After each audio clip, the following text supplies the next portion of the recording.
अस्सलाम वालेकुम जी।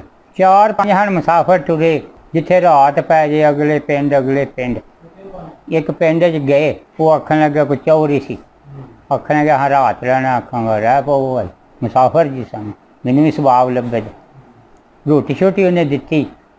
वो फिर आखांगा लो बई हूँ तुसीं अपना जदों तुहां जागना जिन्ना चिर तुहाडी मर्जी, मैं हूँ चलना घर ते अपना दीवा बुझा लिया।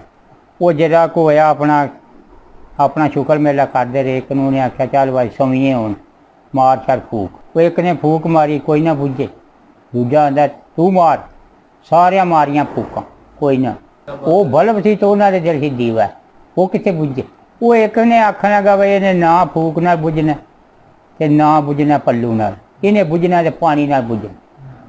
वो पानी के घड़े ला के लिया सुटन तो आखन चल ही बुझ चले। वो जरा को तरेली जी पवे, वो फिर जागे। सारी रात पानी ढूंढते रहे, बैठक पक्की बैठक थी, गोडे गोडे पानी। सवेरे आया चौरी, इन्हें रोटी शोटी वो वेख्या तो डुबे पे जी कुर्सियाँ। आखांगा ये की किया जे यार, जी बुझता नहीं तो उंज हाँ अपने वाला जोर है, अपने दिलों अं सियाने पे आए पानी सट्टिए। उन्हें बटन दबिया, बुझ गया। आखांगा भाई चंगा।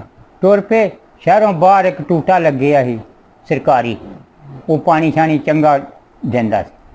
एक आंदा चल इत्थों पानी पी लीए। वो जेड़े पासे टूटे नूं खोलन वो सौं वधे स्पीटां च छड्ड के ते नस वगे। अगों बंदे टक्करन ते भज्जना है, भजदे क्यों अहे शहर रोड चला ते तुसीं अपना संभलो।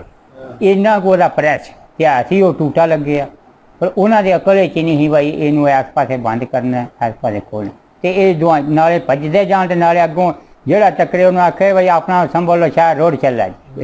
इंज दे भी सादे बंदे उन्होंने ये पता ही नहीं भाई ये बंद केड़े पासे हुंदा ते खुलदा केड़े पासे।